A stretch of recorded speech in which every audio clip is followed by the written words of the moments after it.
Oh man. Oh man, this game is way bigger than what people are giving it credit for. Like way bigger. Columbia, Missouri is the better game. It's not Columbia, South Carolina. I hate to break it to you. At least more important game because I believe that Boston College has the potential to be a sleeper in the ACC. And then Missouri has the potential to keep their playoff hopes alive by beating this top 25 opponent at home. This is not a Boston College team that's very bad now. I would have liked the talent a lot with Jeff Hafley, but love the talent with Bill O'Brien because he makes every quarterback and every throw game improve everywhere he's been. He works with the quarterback that he has. I have said it over and over again, and I'll say it again. Matt McGloin was bad until Bill O'Brien got there. Christian Hackenberg shows up, freshman phenom. Then he leaves, and Christian Hackenberg's a bust. Bryce Young wins a Heisman with Bill O'Brien. He succeeds with these guys in college. Thomas Castellanos is just going to be the next example of that. So how is this untested Missouri defense going to be able to defend Mr. Thomas Castellanos? The answer is I don't really know because I haven't seen them go up against anybody quality. They played Buffalo and Murray State. Murray State, one of the worst teams at the FCS level. Buffalo, one of the worst teams at the FBS level. This has not been a battle-tested Missouri squad. But this offense returns a ton from a year ago, and what they don't return is Cody Schrader from a year ago. And guess what? They just go into the portal and pick up two of the best group of five running backs in that transfer portal, and Nate Noel from App State and Marcus Carroll from Georgia State, who, by the way, was top 5 in rushing yards a year ago, total rushing yards in the nation. But you got to start with thinking about how will this ball game be determined, and how is Boston College going to be able to make this go their way?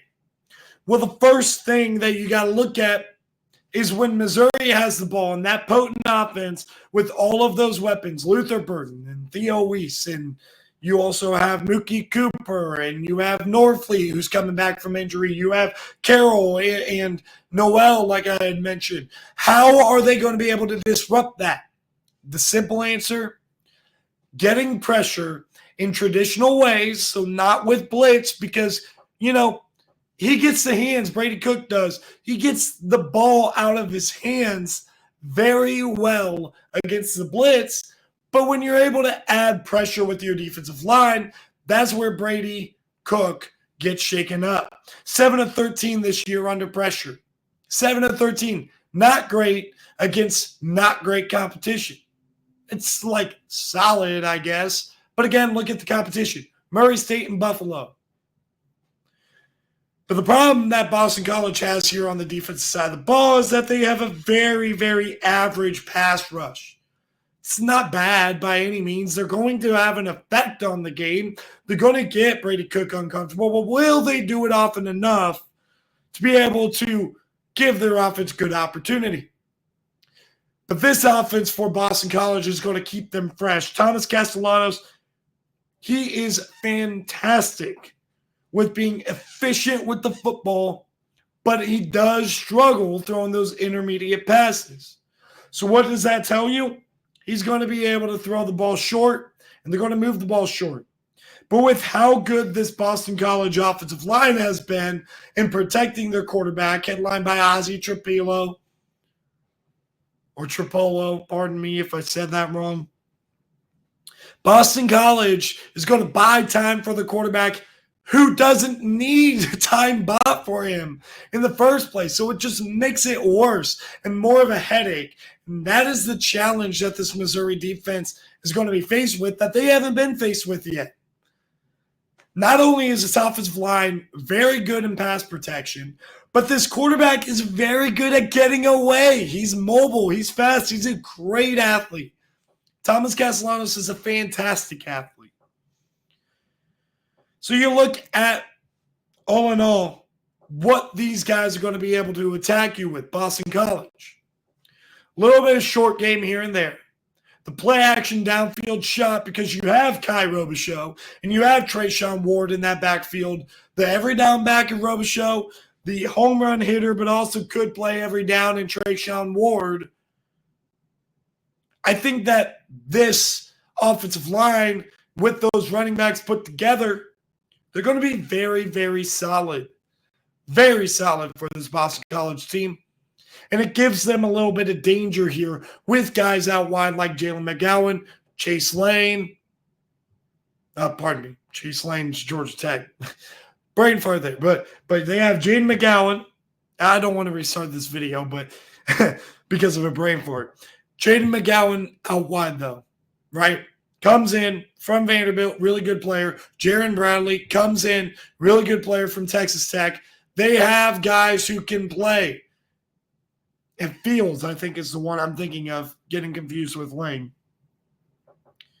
But overall, when you look at this Missouri secondary, they do not have a great sample size. The most targeted corner is Toriano Pride, who has shown up to the occasion here early on in the year. He's been the most targeted cornerback, but he's only allowed two receptions and 7 targets on Pride, with backups going into the game, albeit.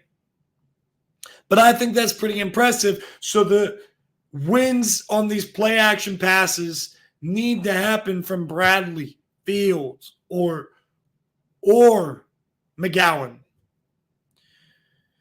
But overall, when you just look at this game from a more general aspect, you're going to look at this Missouri team and you're going to see their talent start to weigh down Boston College.